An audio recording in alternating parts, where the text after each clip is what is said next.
Good afternoon, members of Parliament, support staff, radio listeners, TV viewers, those following via social media, and members of the media. Welcome to the continuation of this meeting of the Committee of Public Housing, Spatial Planning, Environment, and Infrastructure, number 2 of today, Wednesday, June 21st, 2023. I would like to welcome the Minister of Cvromi, Mr. Egbert Duran, and his support staff.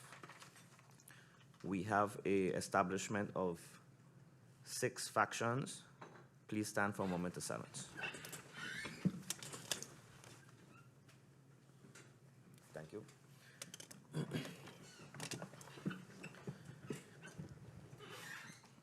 I have received notice of absence from the following members: MP Siddharth Bijolani and MP Solange Duncan. Are there any notifications?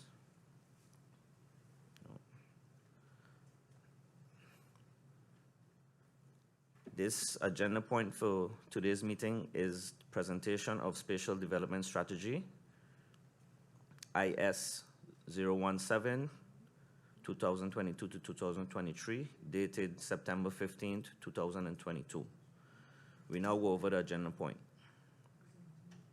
On September 15th, 2022, Parliament received a letter from the Minister of Cvromi, Mr. Egbert Duran, with the request for a meeting with the Cvromi Committee of Parliament with the above-mentioned agenda point. This meeting took place on January 18th, 2023, with initially 4 agenda points.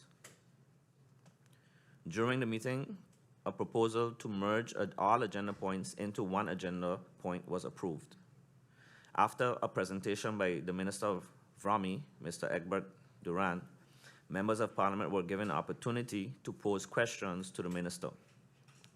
The meeting was adjourned to allow the Minister time to prepare the answers to the questions posed by the members of Parliament.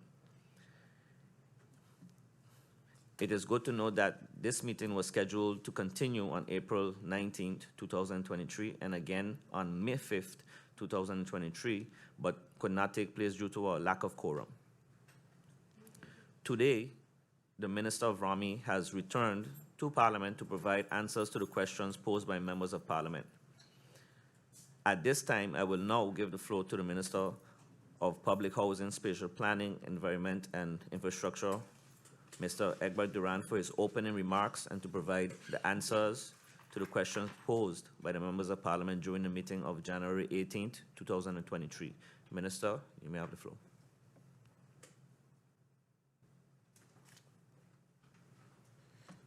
Thank you, Mr. Chairman. Good afternoon to you. Good afternoon to the honorable members of Parliament and the support staff. Good afternoon to my support staff.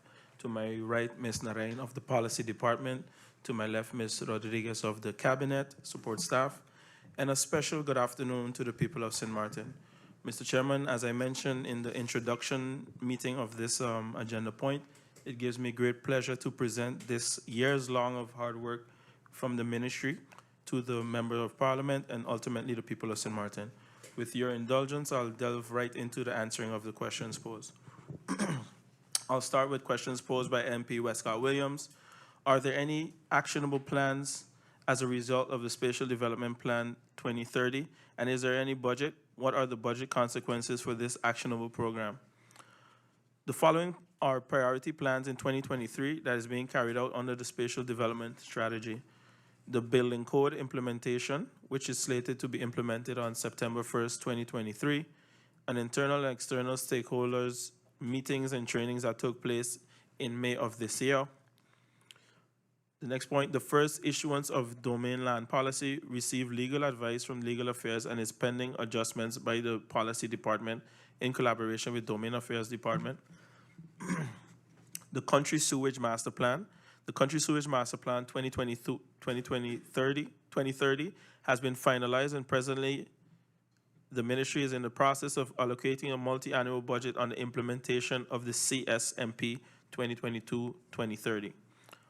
The Integrated Solid Waste Management, that's an interministerial working group that was formed officially and was established and approved by the Council of Ministers. The group will work, amongst others, drafting legislation to establish a solid waste authority and carry out various projects related to the improvement of the processing and the management of our waste. Invasive species management plan, training of terrestrial rangers has already started.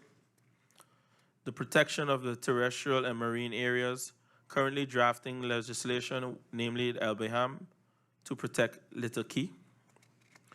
The Interministerial Work Group established to work on the energy policy and support in making the comprehensive strategic energy transition plan. The finalization of the new environmental norms report. The Cvromi ordinance. The ordinance has received advice from the Raad van Advies and is now pending adjustments by the ministry. The further research will be executed on the effects of climate change on St. Martin. The zoning plans that we are currently busy with internal discussion to a different approach in terms of making one zoning plan instead of 13 different zoning plans. And lastly, the ministry is responsible for the Landspakket E7 that entails developing and implementing grondbeleid, grondprijsbeleid, and spatial economic strategy, which falls under the umbrella of spatial development strategy as well.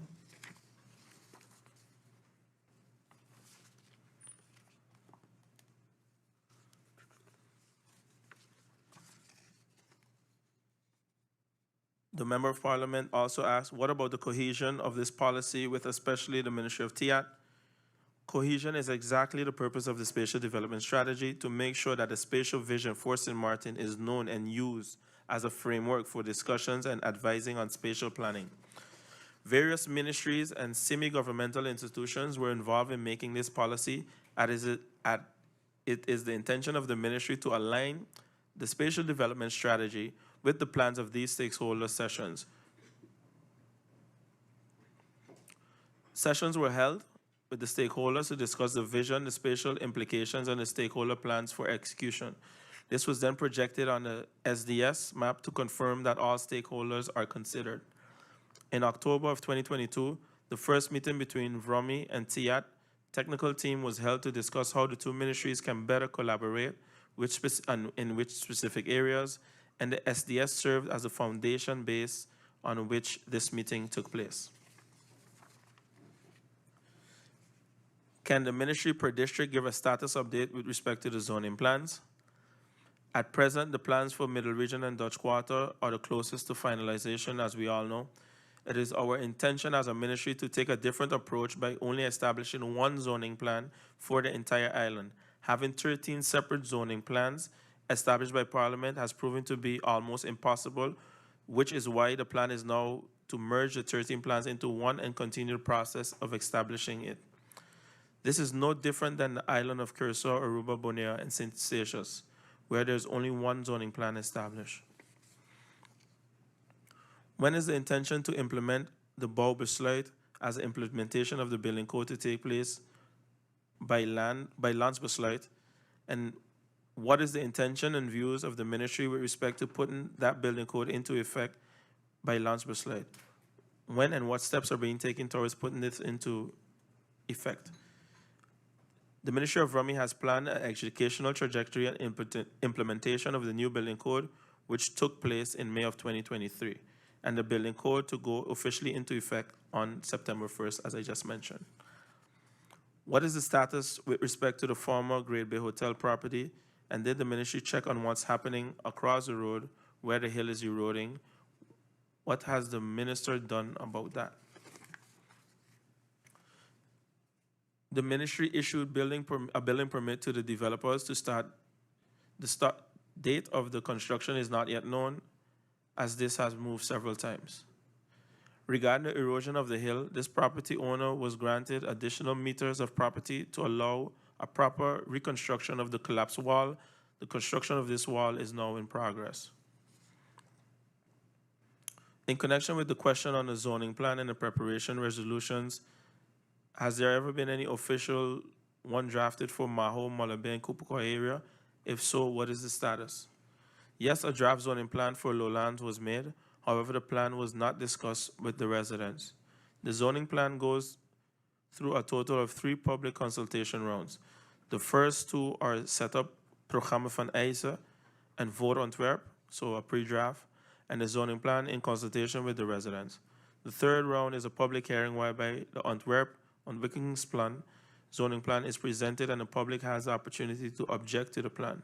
For the Lowlands draft zoning plan and map, none of these three consultations has ever taken place. In reference to the answers provided about the beach policy, which of the beach policies has the minister consulted and or applied to give these answers? The ministries answered based on the beach policy of Cvromi, which is 1996 strandbeleid. This policy falls under the jurisdiction of the ministry and is not the same as the beach vending policy, which falls under TIAT. The Ministry of Vromi's beach policy focuses on the construction, development, setbacks, and the beach assessments, and the Ministry of TIAT's policy focuses on beach vending activities. Is it the government's intention to update the beach policy of Vromi and get a general policy by government of St. Martin and for the people? Yes, it is definitely our intention to update the beach policy and make it one general policy in collaboration with our colleagues in the Ministry of TIAT. Next question. The petition for activities on Malibu Beach needed to be handled by Parliament and the Minister provided documents. The information we receive is anonymized. Do you think that is the way it should be submitted? Through you, Mr. Chairman, the Ministry follows the formal way of handling and sharing information while keeping the privacy of individuals into account. This can be compared to how a LUB requests are handled and most importantly, relevant information is provided. Third-party information provided from government and shared with external party is regulated by the LAR.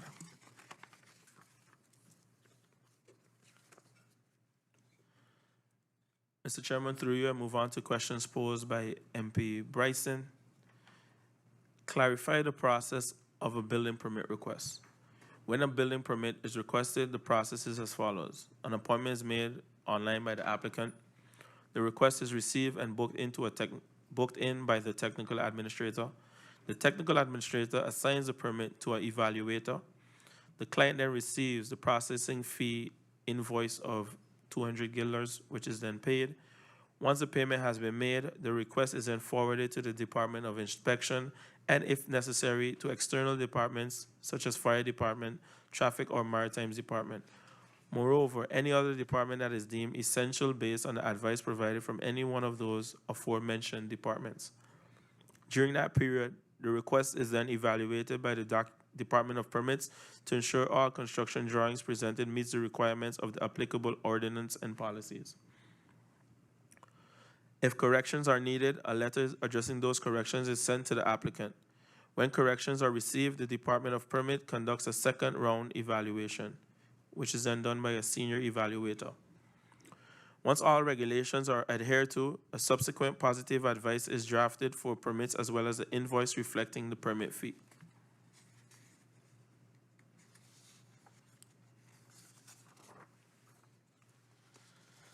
Once that is paid, of course, then the applicant then receives their building permit. What are the plans for building permit? Expediting of permits. The permits department is presently working on a new application process.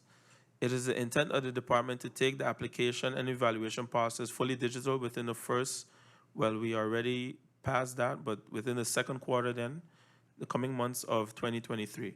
By going digital, the department can review all digital files.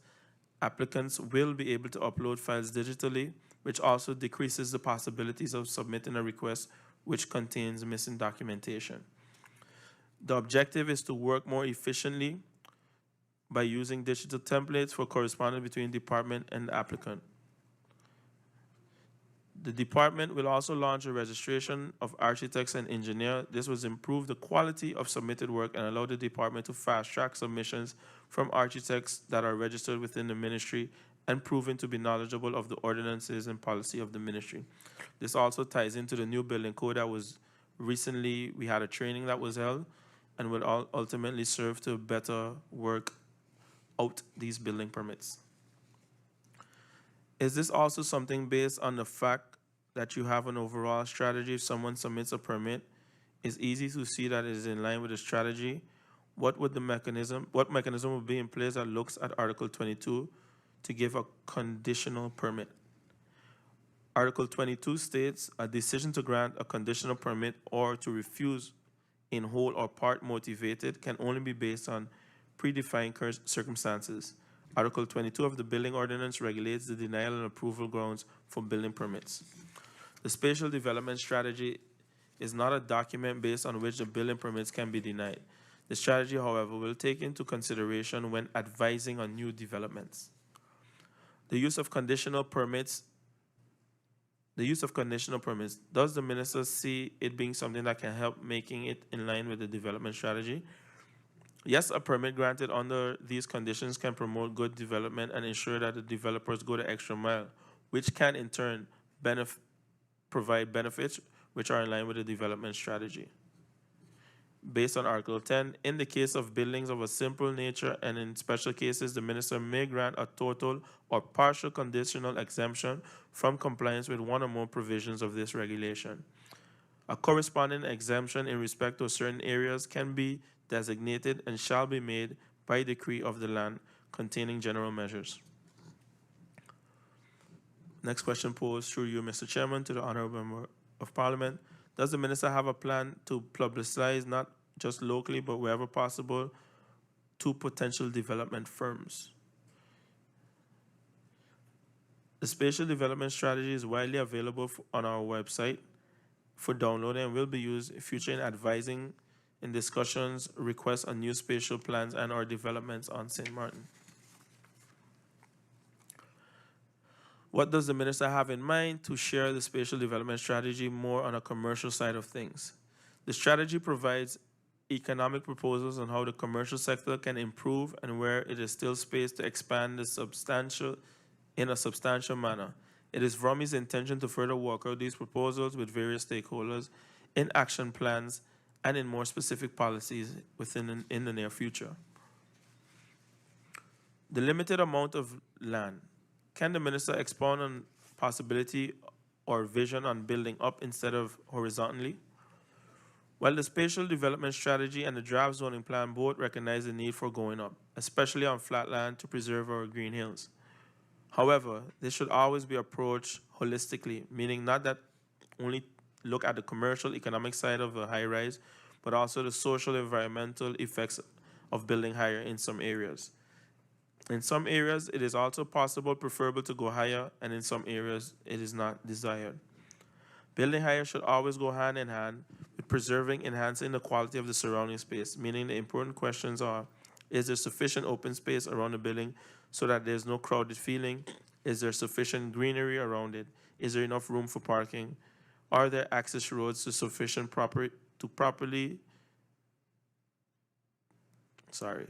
Are there sufficient access roads to properly enough to take more pressure?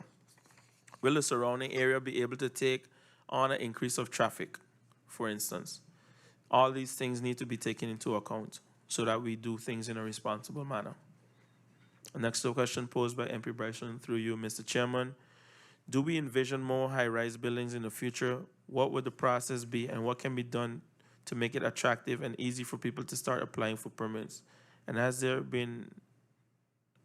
part of the strategy been taken into account, our aviation restrictions and our aviation planning, as well as a lot of aviation planning is being centered around the airport?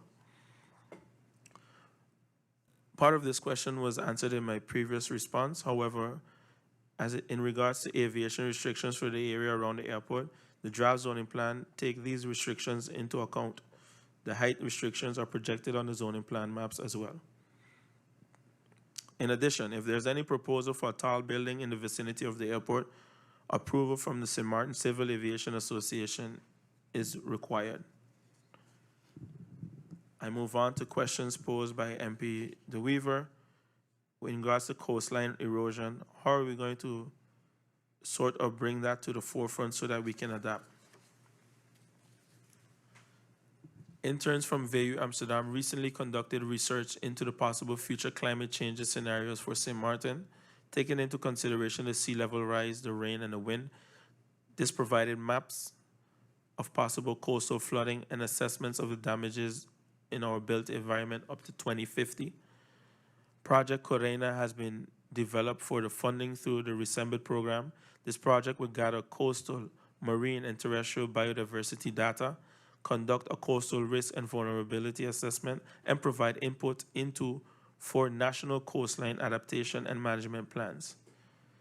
In 2019-2020, Cvromi produced a national coastal erosion monitoring plan as a requirement for funding through the AECS. The funding came from the Netherlands to support the Dutch Caribbean islands to join in the Sandy Shorelines project. The funding would only be able to support the procurement of coastal erosion monitoring equipment, and it was the intention to follow up with the funding for training to use the equipment to carry out the monitoring activities as well.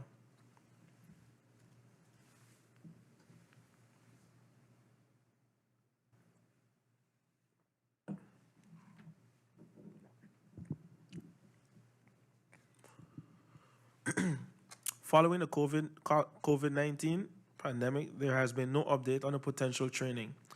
Therefore, we have acquired equipment, but not the technical training.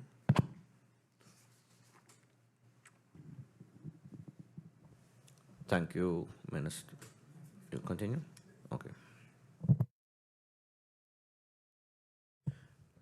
Ladies and gentlemen, we'll adjourn for 5 minutes. Meeting adjourned.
Minister Duran, you may have the floor.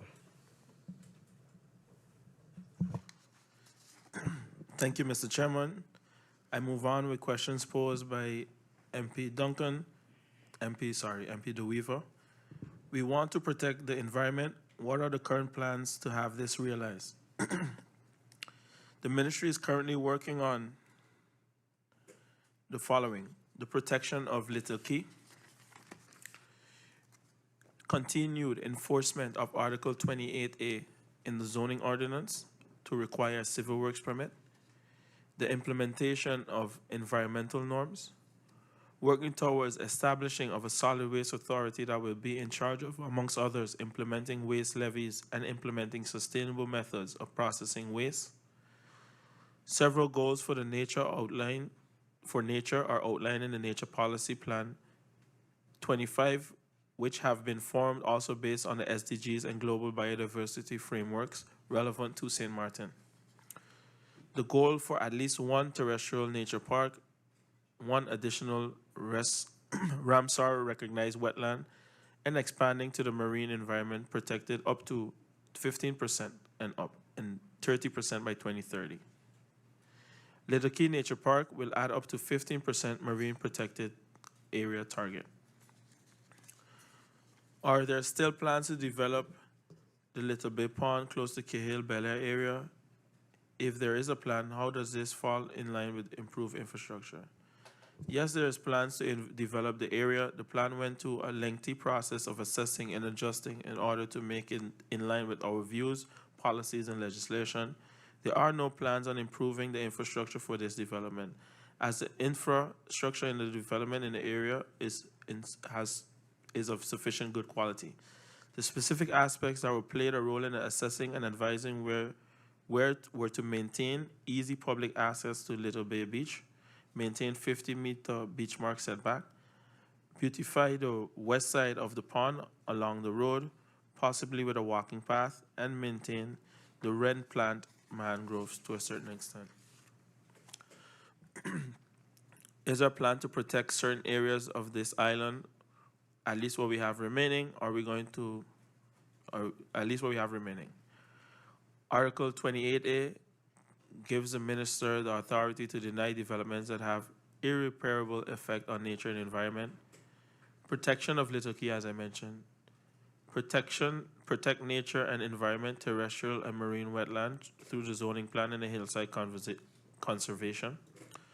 Cvromi has recently released the nature policy, the first nature policy for St. Martin, 2025, that has several policy objectives related to the expansion of a marine protected area, improved protection of the sensitive marine species, restoration of degraded ecosystems, strengthening the knowledge of the local fisheries, and working towards sustainable management of our fisheries.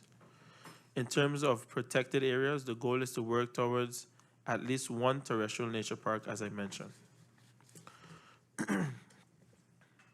How is the spatial plan in alignment with the front side? Is there any dialogue, for example, dialogue with the coastline erosion?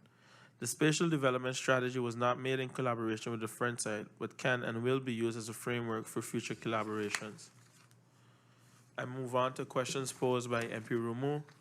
What were the results of the spatial planning trends analysis in the past decades? Can this be provided to Parliament? In the Spatial Development Strategy, Chapter 2, St. Martin in a nutshell, pages 16 to 24, it elucidates on a spatial trend analysis of the past decades. The main results of the trend analysis are literally copied from the SDS. In general, all developments described indicate that the physical living environment is used more intensive in a way that places both ecological sustainability as well as social appreciation of the living environment under pressure. A new balance is needed between the use value and economic utilization and the experience value, citizens' perspective, and future value, the ecological sustainability of that environment. It is already a major policy task to find space for various existing and new functions, but an urgent release of pressure on the underlying physical system is certainly needed due to the one-sided orientation of maximizing the utility value of urban areas, waters, and lands, and the limits of carrying the capacity underlying physical systems that are closely in sight or already exceeded. This has consequences for the future-proofness of the subsurface soil, the water systems, and the biodiversity, meaning some complex choices must be made. Were any key areas of concern found during the trend analysis? Key area concerns are as follows. Climate change. Since 1975, an average yearly amount of tropical storms and major hurricanes category 3 to 5 in the Atlantic is growing. It is possible to predict if and to what degree the increase will continue. If the number of intense hurricanes would rise, to what the path of these storms will be. The effects of Irma on the economy of St. Martin were tremendous. This will again be the case if hit by a hurricane of that size in the future. The sea level rise. Flooding has become a growing and serious problem on St. Martin. This is not only reflected in the severe environmental, road and property damages, but also with the loss of lives in the past during exceptional heavy rainstorms. What is the government plans as it pertains to the pressure being put on the land infrastructure and use due to the growth of the tourism? As I mentioned before in previous answers, enforcing Article 28A, which will make persons require civil works permit, to decrease the pressure on building areas in most vulnerable erosion, flooding, vegetation removal, etc. Shift away from the development of mass tourism hotels and resorts to boutique, smaller scale high-end hotels in areas where this is still possible and sustainable. Implement zoning regulations that will only facilitate tourism activities in specific areas. Implement a new building code to enforce our buildings and infrastructure to make them more resilient, which we are already in the final stages of. Continue working on the housing policy to identify and secure locations for affordable and residential housing developments instead of tourism activities. Finalize and implement enforcement policy to ensure that spatial developments are carried out according to our legislation and perpetrators of the law are fined or brought to justice. Finalize and implement the environmental norms report to ensure specific standards on environment, air, water, and soil pollution. Implement the nature policy and plan objectives related to the protection of our environment. Minister, can you elaborate on the plans to retrofit the infrastructure? Retrofitting plans are not detailed as yet. The images presented are proposals on the way Cvromi wants to move forward when planning for the new roads and infrastructure in the future. The SDS proposes and describes what we need to do in terms of infrastructure improvement and indicate where space is needed to preserve for this already. For instance, the land alongside the main road must not be issued, taking into consideration our vision for retrofitting our infrastructure, which in some areas this has already been done, which makes it difficult. However, we are working towards improving that. Can you explain how retrofitting will be maintained? Maintenance of the roads falls under the Infrastructure Management Department, Beheer Dienst, and the department maintains our infrastructure accordingly. While on the topic of infrastructure, what is the government plan in terms of allocating funds to sufficiently improve and maintain the country's infrastructure? Due to the vast number of repairs needed on the island, road infrastructure, and lack of funds to properly maintain and construct new roads and routes, the ministry is exploring the avenue of establishing or re-establishing what is already there in terms of the road fund, which should enable government to source the funds both internally and from external sources to utilize the income of its funds to directly fund infrastructure improvement projects. Minister, in your presentation, you mentioned that it is everyone's interest to organize and use the land space efficiently and sustainably as possible, taking into account the current and future demand for land, thereby balancing our economic, social, and environmental needs. How is the Ministry of Cvromi overseeing or guiding the people in this area? As was mentioned in the response of question 1 from MP Westcott Williams, the ministry is and has already been working on implementing carrying out plans and projects under the SDS.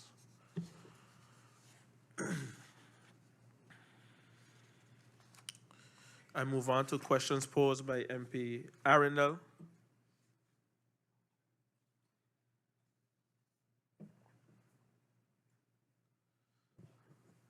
Recently, a large high-rise luxury project, Aqua Resource, was advertised online, located at the edge of Coopercoy Lagoon.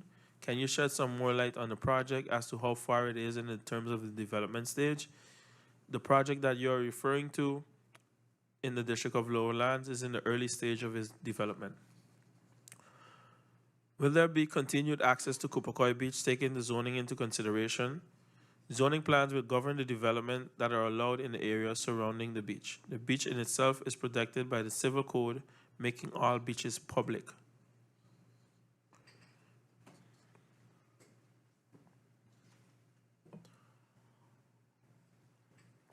Are there any other pending requests for construction of high-rise building? If yes, how many are pending and in what areas?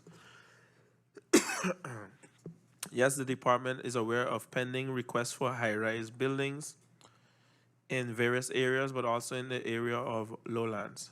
That is currently under review. I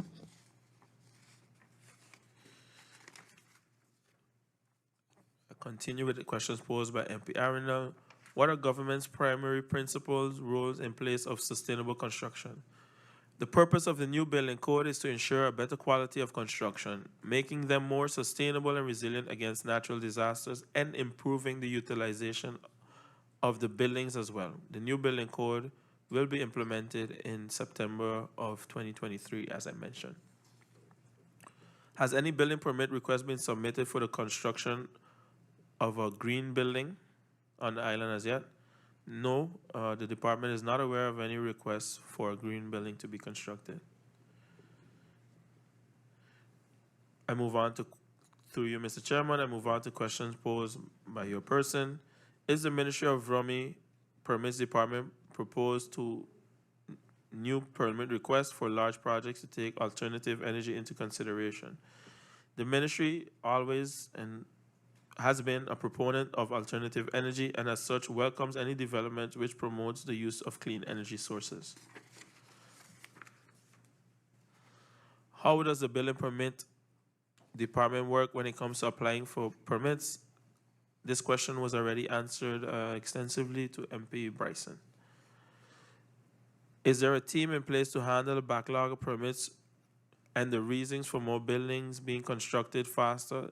So does this have an impact on the environment also? Regardless of the current challenges faced within the department, the ministry has been prioritizing the processing of building permit requests and has hired a temporary personnel to assist with the backlog and administration. In addition, in anticipation of the establishing of the new building code and the online processing of permits, the ministry expects to have a quicker turnaround in the handling of permits moving forward.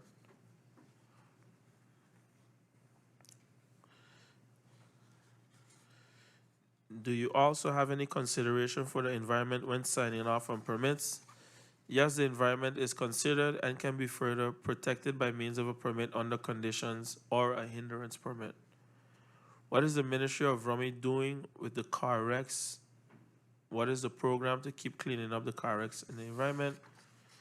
Car wrecks, once identified and tagged, the owners are given 72 hours to have them safeguarded in a covered state on their own property.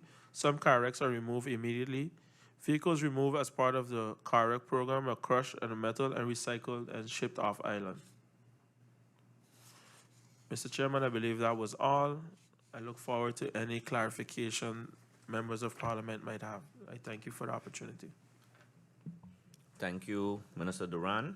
I now give the floor to MP Westcott Williams. You may have the floor.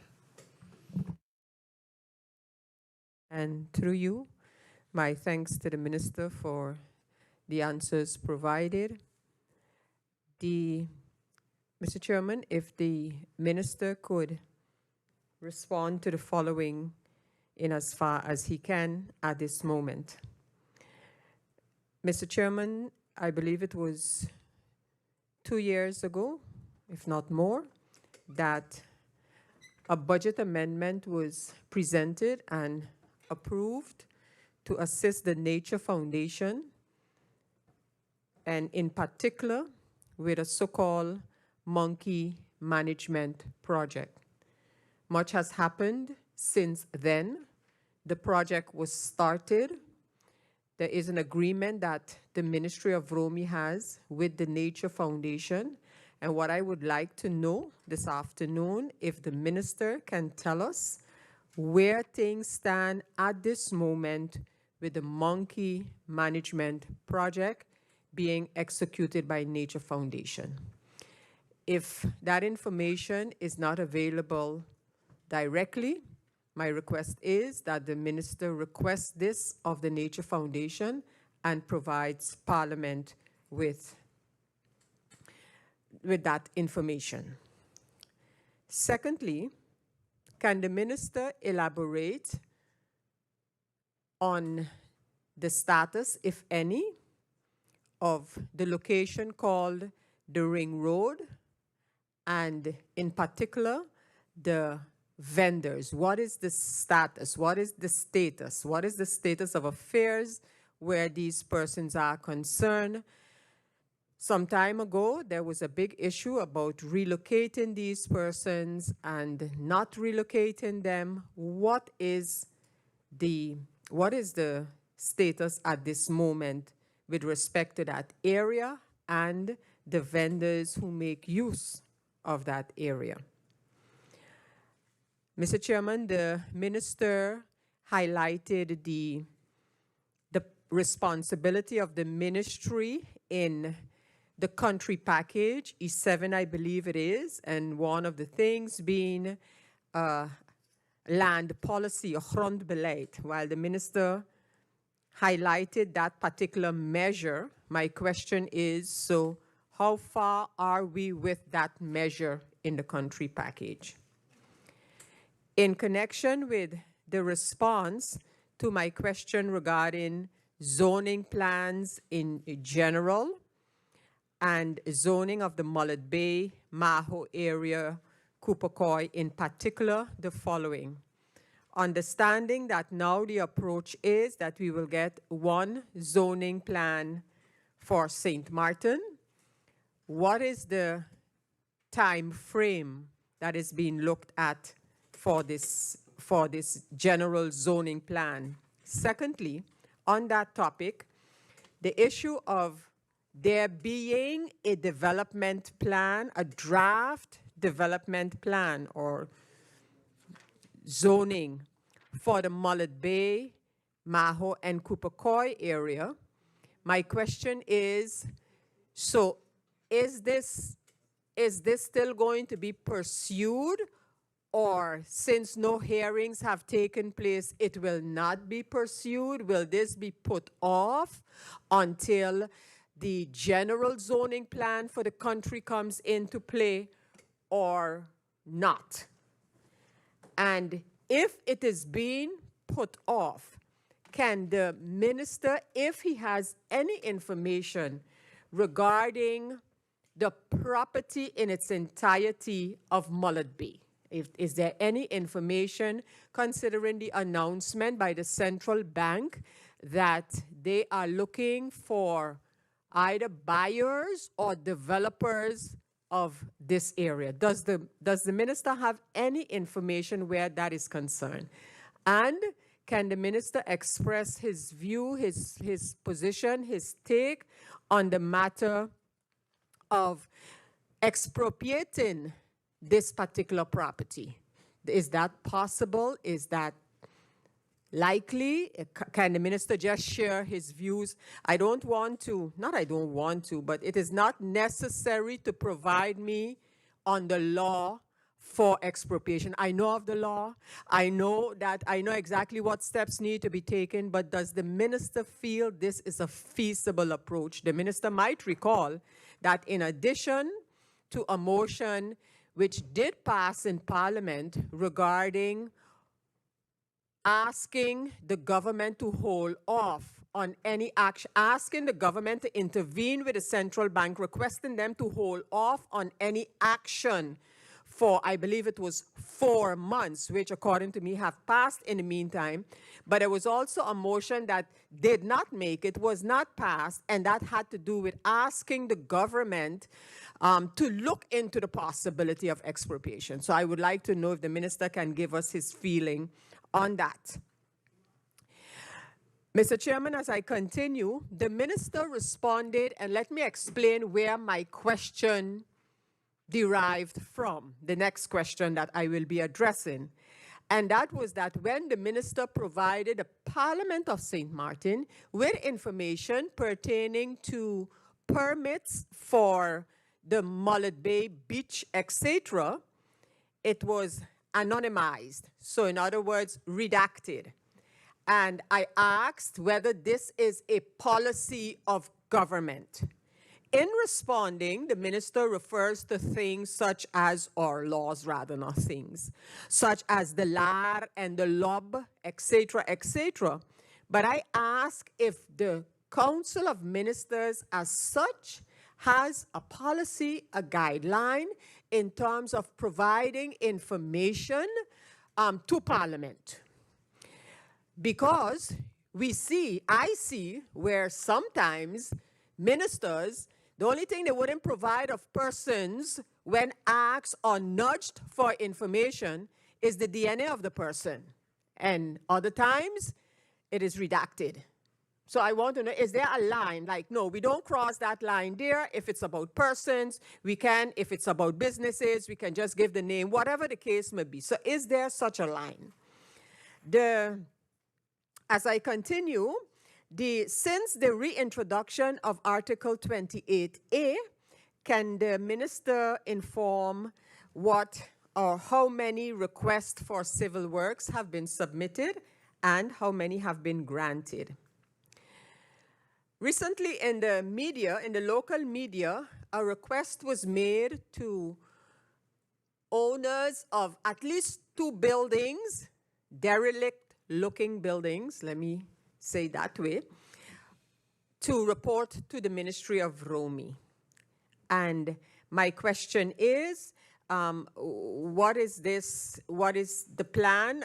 Is the government looking at this from a holistic perspective, looking at these buildings district by district, asking persons to come in or contact the ministry? And if they don't, so what is the plan that is being used in this context? What is the plan in general, and what is the approach that is being used? This will come like no surprise to the minister, Mr. Chairman, because we have had this discussion already, and that pertains to the nature plan of St. Martin. And the minister and I had a little tit for tat sort of in terms of, but this plan, is my position, according to the law, this plan needs the approval of Parliament. And the minister did not immediately agree, but when he did agree, indicated that this plan has been sent to Parliament. Agreed. The plan is here at Parliament. However, it did not come with any specific request for approval or request for handling. It just was, this is the nature plan approved by the Council of Ministers, and here you go, Parliament. So I would like to know, the minister being cognizant of that particular article in the law, can the minister provide some type of further insight into how he views a plan that has already been, I think, even published, but in any case, publicized, and now it's sort of pending the approval by Parliament. So I would ask, via the minister, to ask his legal counsels and legal advisors, how do we handle in such a situation? So if the Parliament, let's say, picks it up, so the plan is here at Parliament, the nature plan. Law says it needs the approval of Parliament. In the meantime, the minister / the government have publicized the plan, has put it out there. And then, so now, can the minister give us some legal insights as to, so what is expected of Parliament? So if Parliament has to approve it, because if Parliament say, no, we don't approve of this plan because of XYZ reasons. So if the minister, in fact, our secretariat has also been looking into the legalities of this matter. But if the minister has any further insight into this particular article, then I would love to hear it, because really it's like, okay, what do we do now? Do we even continue on the matter of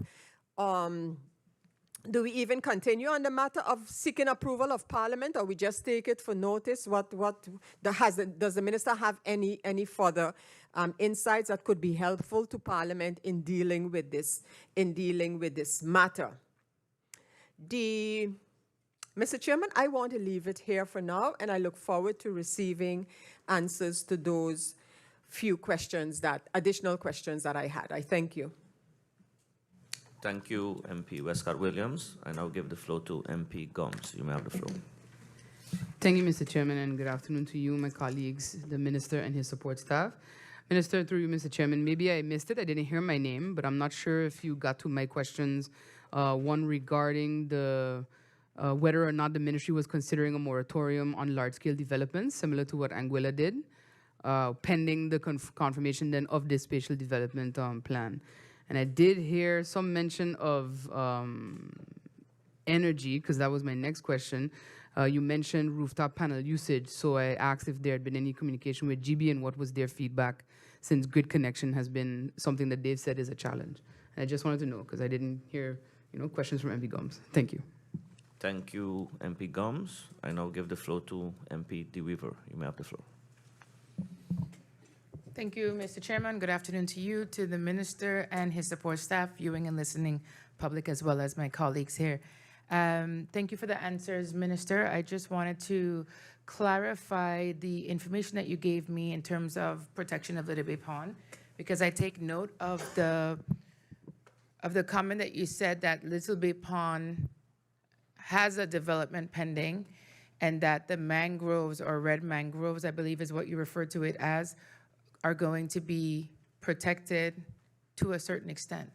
So I just wanted to understand what to a certain extent mean, because it either means that we're going to allow cutting down of the mangroves, or to a certain extent is very vague for me. So I just was wondering if you can explain that a little bit more. Also, I would kindly ask you, because when I started taking notes, I saw that you mentioned Little Key, which I believe is the little island there in Simpson Bay Lagoon, close to the airport side.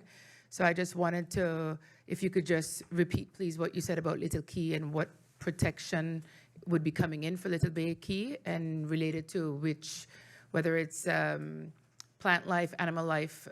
That's what I wanted to just get a little bit more clarification on, please. Also, I heard you mention that you are going to, or looking into, you mentioned protection of waterways. So I'm trying to think of the right word, but you know what I mean, water, so ponds, protection of water areas.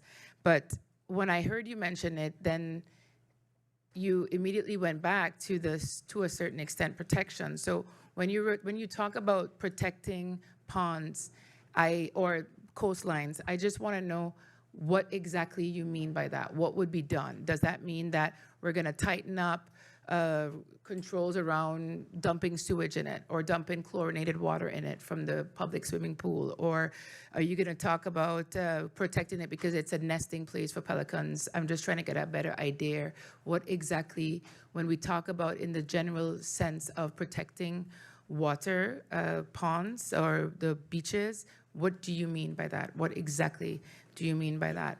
I was very hopeful when I listened to you and the Prime Minister at the symposium held by BDO, where you all keenly talked about protecting the environment, about climate change, and making big strides in that here on the island. And I really want to hear more about that. So that's why I would like to hear more details from that. Thank you very much, Mr. Chairman. Thank you, MP DeWeaver. Minister Duran, would you need any time to answer these questions, or you can go straight in?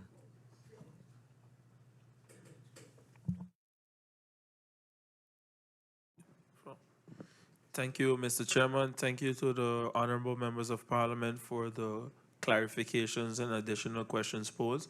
I would like 5 minutes to caucus with my team to give a definitive answer on that, because some of the questions requires additional research, unless it could be provided in writing, with respect to how much civil works permit were requested and different things were asked. So can I get 5 minutes, please, and then I can give you a more definitive answer. Okay, meeting adjourned for 5 minutes.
Minister Duran, you may have the floor.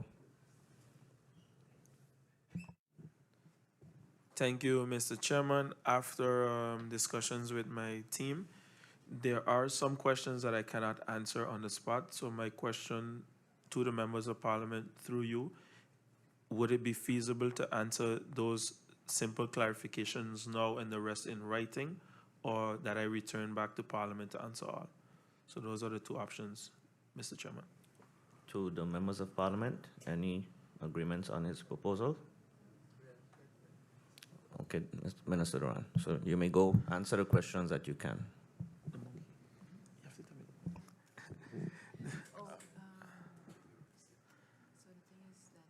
And you said you will send the rest in writing, right? Yes, Mr. So- Chairman. Okay. Okay, all right, okay, okay. Yes, I'll start on the first clarification from MP Westcott Williams with respect to the monkey project. There have been traps set in certain areas thus far, so it has commenced. Then the exact numbers, I will have to get back to you on that, and that will be provided.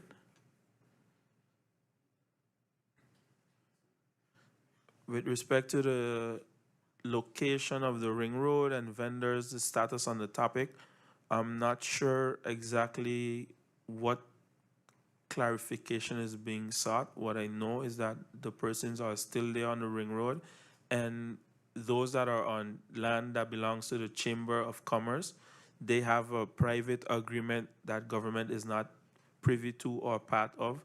With respect to that, I had a meeting with the SG and some department heads of TIAT last week, and I believe that is 4 or 5 vendors that are not part of the Chamber of Commerce land, but we're just having different discussions on people doing illegal structures. So the current status is that they are there. With respect to the E7 country package, coincidentally, tomorrow there's a meeting on that. And right after that meeting, I can give a full detailed update as to the status of that particular country package point. In regards to the zoning plans in the Lowlands, Kupakoi, Maho, Malabe area, those are, as I mentioned, with respect to the hearings that will need to take place, those hearings will still have to take place as the department furthers their request to complete the zoning plans. In regards to the Council of Ministers having a policy or guideline providing information to Parliament, yes, there is a policy and guideline, and I believe that was sent to the Secretariat when we sent the last documents in, when you deal with geheim, we call it in confidentiality route. I did provide a memo, I believe, from the Secretary General, or it was signed by the Prime Minister. So that was provided to Parliament as well in terms of how we deal with confidential information. So I'm not sure if that was shared or if it can be shared to the members through the SG and or the Presidium. The civil works permits, I would have to come back to that and give an exact number and how much were requested and how much were ultimately granted. In terms of the plan for derelict buildings, we have in our ordinance, there is a point where buildings are bouwvallig, so to speak, when the buildings prove to be a threat to the safety of the persons that are in the area. So that is the premise that was used to publish what was published a couple days ago. And yes, indeed, we have started in the Phillipsburg area, and we plan to expand throughout the island in regards to those derelict buildings that pose a threat to the safety of the community.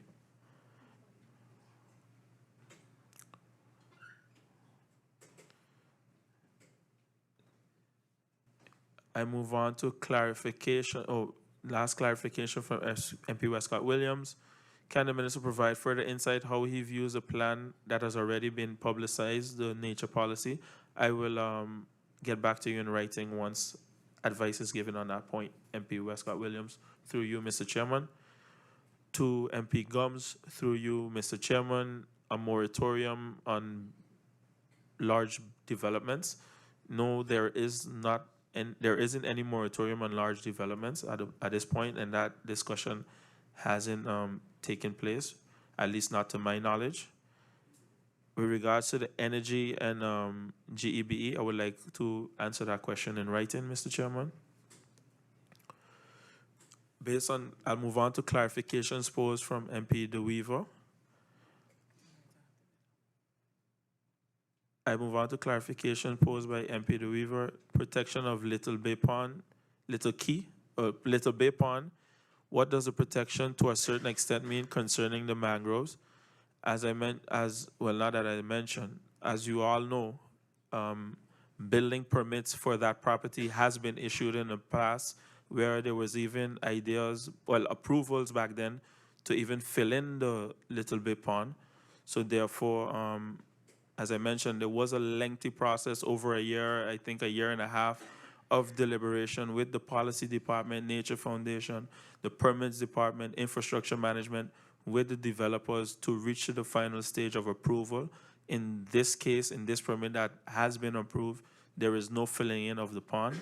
So that is a great accomplishment on our end. So just to give some clarity on that point. And if the MP wants, I can even go and do some further research as to when these building permits were approved. I think it was about 2 separate building permits that were approved, according to me, in early 2000, and even as late as 2013-14. What is the protection of Little Key? That advice is in its final stages now. It's interministerial advice, collaboration with the Ministry of TIAT for Maritime Affairs, and yes, indeed, it is the small island in the lagoon.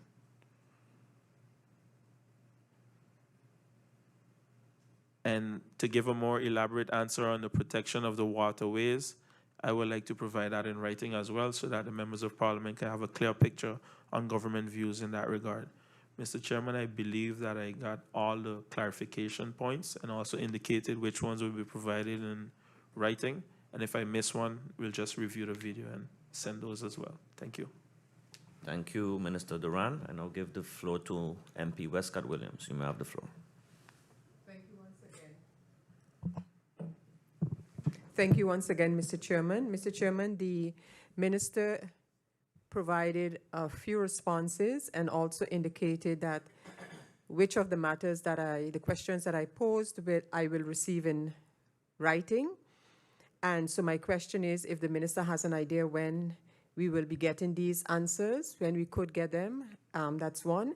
Secondly, the Minister did not mention it, so I want to ask if my questions regarding Mullet Bay, if they will be if that would be part of the written responses. And the Minister himself has referred to the Civil Code, Mr. Chairman, and the issue of wanting to come to one beach policy, and that liaison takes place between the Ministry of Cvromi and the Ministry of TIAT, where the beach policies are concerned, because there are two. And the Minister referred to the Civil Code, and I would ask the Minister how execution is given to the following in the Civil Code. And I guess the article that the Minister is referring to is in Book 5. And if that is the article, I would like the Minister to explain how execution is given to the following. Beperking van de openbaarheid van aan het land toebehorende stranden door vervreemding, bezwaring, in gebruikgeving of anderszins behoeft een bij landsverordening te verlenen bijzondere toestemming. So I would like the Minister to put this in the context of the agreements on the beach policy by the two ministries, and that I don't expect the Minister's answer today, but I would like a note to be made of it, that it be provided with the written responses to be provided by the Minister. Thank you, Mr. Chairman. Thank you, MP Westcott Williams. I now give the floor to MP DeWeaver. You may have the floor. Thank you, Mr. Chair. Thank you, Minister, for the answers. The minister asked if I would request any additional information, so I just wanted to clarify that I actually will send an additional letter to the minister related to the answers he gave. So thank you, Mr. Chair. Thank you, MPD Weaver. Minister Duran, you may have the floor. Thank you, Mr. Chairman. Indeed, through you to MP Westcott Williams, I did overlook the request for the information on Mullet Bay. That will require me discussing with the Minister of Finance to get some more details on that point, and that can be provided as well in writing. Thank you, Mr. Chairman. Thank you, Minister Duran.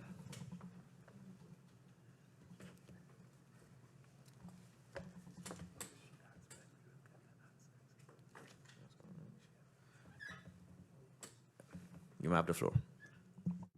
Yes, I forgot to mention, I think that all the answers can be forthcoming within a week, but I like to give a buffer of 2 weeks because the information is not only within the Ministry of Cvromi. So within 2 weeks, it could be by next week, Monday, but I'd like to give the 2 weeks period. I would like to request the 2 weeks period. Thank you. Thank you, Minister Duran. To the members of Parliament, are there any further questions or comments?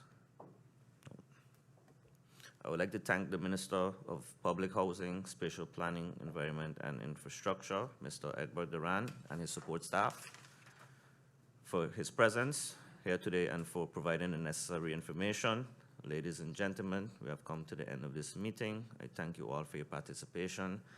This meeting is closed.